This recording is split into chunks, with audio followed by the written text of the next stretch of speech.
Welcome back to the show. I'm Carl Cannon, Washington Bureau Chief, Real Clear Politics, talking with an old friend, George Condon. Between the two of us, George and I have covered the White House for approximately 130 years. I think we both came in right at McKinley. But we joke about this, but President Biden is leaving. He's giving his farewell address this week, Wednesday evening. And George, I was thinking I covered him in 1987, so that's a while ago. Right. We covered his 88 campaign. Right. And, he's been through a lot. I covered the crime bill when he was head of the Senate Judiciary Committee. You covered him. You covered him as vice president. Now cover him you covered all 4 years as president. So, all right. So let's think back. We've known this guy a long time. And we'll get to the present thing and maybe the difficult situations under which he decided not to run for president. But as you look back on his legacy, what would you say? First, the Senate career, then the vice president, and then the president. Sort of three incarnations of Biden. Can you think of something about all of them that you found notable or interesting, good or bad? Well, I mean, in the Senate, he was a creature of the Senate. I mean, that's how he operated. He understood it. And he loved being it, and that sort of hurt him when he ran for president, because senators talk differently than we do. I always remember Howard Baker when he was running in the New Hampshire primary, and he got a question at a town hall, and he said, "Well, the gentle lady raises a good point," and everybody looked at him like nobody in real life calls anybody the gentle lady, but that's how senators talk. And that's why it hurts senators usually when they run for. All right, but okay.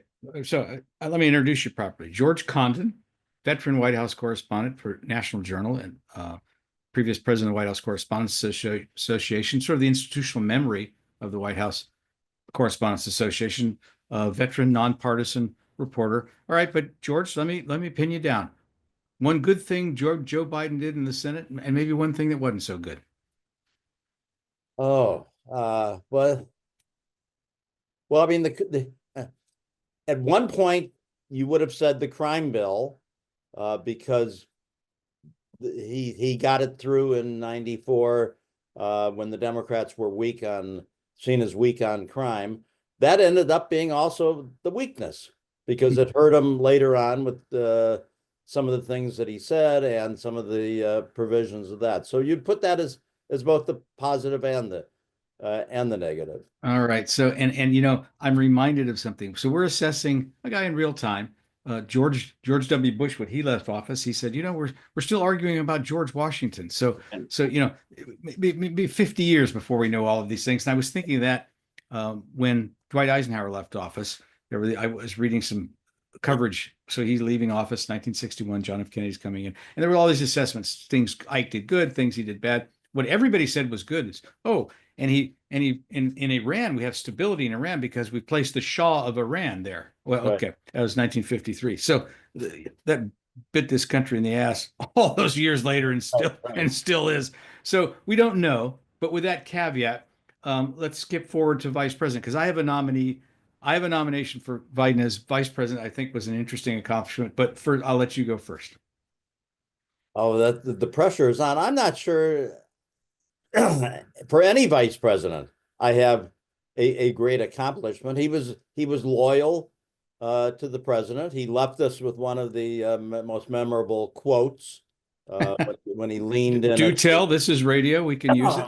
Well, he leaned into President Obama and when he signed the Affordable Care Act and said it was a big effing deal. Big effing deal. All right. I'm going to give you two things about Biden as vice president. I'll throw this out. Yes. The first one, gay marriage, which seems to have been, what's that phrase Democrats like to use, settled science? Well, this is settled social science. This is the law of the land. You just don't find anybody seriously objecting to it anymore. But that's relatively recent. When you and I came to Washington, nobody even talked about it. And then when Barack Obama, everybody knew where he stood on it. People knew where the Democratic Party base were. People knew where Obama himself was, and Bill Clinton, for that matter, George W. Bush even. But no president or vice president had said this yet. And Obama was sort of thinly holding on this fiction of marriage between a man and a woman, which was the question, not the answer. And then, but Biden blurts out on a television show 2 weeks before the convention where they're going to be renominated. Oh yeah, of course we're for that. And the West Wing was mad at him. Yes, they were. And he was just, he was sort of saying what everybody knew. He kind of blurted it out, and he saved the Democrats. There would have been a walkout at that convention. That would have been a contentious thing that would have hurt them. And Biden just sort of, in a childlike way, said, "Of course, told the truth." Okay, Yeah. okay, right? That's a good one. I wouldn't quibble with that at all. All right, but then here's the other thing. When he first gets that job, when Barack Obama asked him to serve, because he'd run, he hadn't, he'd never caught on as a presidential candidate then or before. And he said something to the, we've heard different accounts of this, but something like, "This is as far as it goes, Joe. You understand that? This is as far as you get to go." Biden agreed to that, but he didn't live up to it. And now with Donald Trump coming in with this abortive campaign in 2024, I think some Democrats kind of rue that conversation and wish that Obama had paid more attention to the succession that Obama had, that. Yeah, actually, I don't agree with that, because I do not believe there's any other Democrat that could have beaten Donald Trump in 2020. Joe, there is no way that Elizabeth Warren could have beaten. No way that Bernie Sanders would have beaten. You and I disagree. I guess I'm more of a Bernie bro than you are, but God, Bernie would have lost 49 states. It wouldn't have been close. Not even competitive. He had my vote. Trump would have killed him. All right. We'll disagree. You're probably right. I'll drop that one. Anyhow, okay. Now let's get to the heart of the matter. I'm Carl Cannon, Washington Bureau Chief, Real Clear Politics. You're listening to RCP on Sirius XM Radio or watching on our podcast. I'm talking to George Condon, veteran, highly respected White House correspondent, nonpartisan, smart, good historical memory. All right, Joe Biden's leaving. You're going to write. You've already written one piece. You're going to be writing more. But let's talk. Briefly, his legacy. Give me one or two highlights of his presidency and one or two lowlights.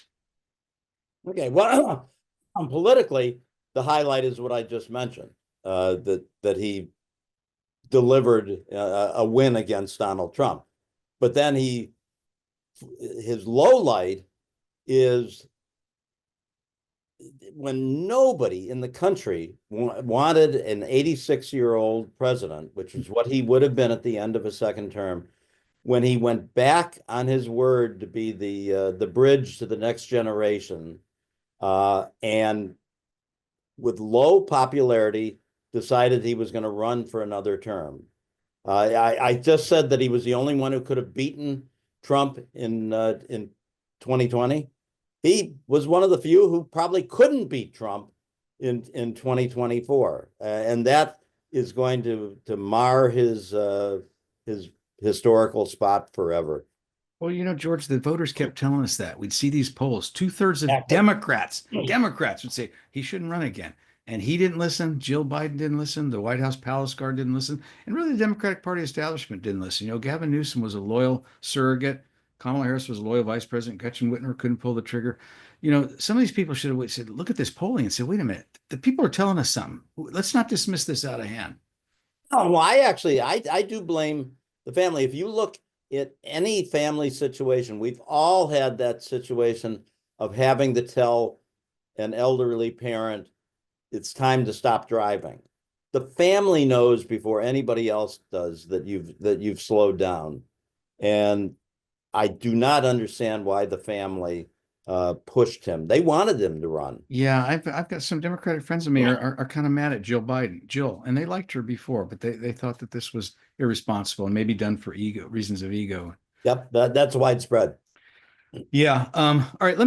I'll give you a couple of three policy things that I think that Joe Biden failed at and could have done better at. The first is this border. The opening the border the way they did and not changing it.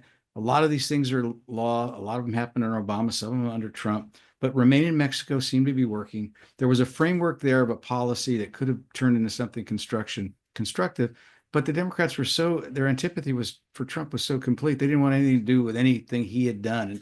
And I think that was a problem. The second thing, and this is something I expect Biden would have known better, he was very dismissive of inflation early on. And then first said it wasn't happening, then said it was temporary, then said it was the Russian, Vladimir Putin's fault, then said it was supply chain. And then sort of midway through his tenure in office, he started saying that the inflation rate was 9% when he came into office. And that was actually the first sign to me that the acuity was an issue. So I think they could have handled that better. Afghanistan is a mixed bag. He boasted the other day at the State Department that for the first he's going to turn over the presidency the first time in a long time where that's not a festering problem for people. And I think that was a popular and sound decision. He ran on it. He did what he said. They botched the exit. They did it too precipitously. But the thing I'm critical of, and George, and I'd like to hear your view, is the government sort of dabbling into censorship. That's not we're journalists, you and I, we're old school First Amendment guys. That's something that I surprised me by Biden, and I didn't approve of, and I think is not a good mark for him. Yeah, that's an area that I'm not expert on, and I don't think there is an easy answer in this age of social media, when so many people are getting their news from that. You don't want government censorship, but you also have to have some. You and I have spent our entire careers working with editors.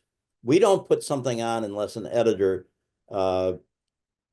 approves it, and we can back it up. There are no editors now, and I'm not.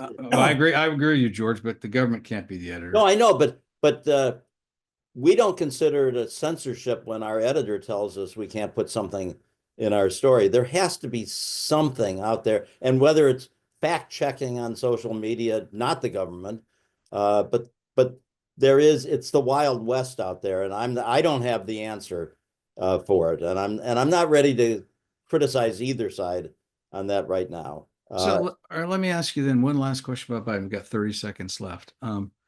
So will he be remembered as this doddering old man who stayed too long on the stage? Will he be remembered as this guy you and I knew, this loquacious, energetic Irish Paul who looked people in the eye and shook their hand and sort of was a happy warrior? Which is going to be the way he's remembered? Oh, he's going to be remembered for both of those things, but he's also going to be remembered as one of the most successful legislative presidents. I mean, you look at Republicans' difficulty passing anything. They had bigger margins in the last 2 years than the Democrats had, and the Democrats passed most of Biden's agenda. It was an extraordinarily successful time in Congress, which none of us anticipated when we saw those small margins. Well, that's going to be the last word. I've been talking to George Condon, veteran White House correspondent, National Journal. I'm Carl Cannon, Washington bureau chief for RCP, and a former White House correspondent myself. Join us again tomorrow, same time, 3 p.m. in the West, where George and I met in California many years ago, and 6 p.m. here in the East. Have a good evening.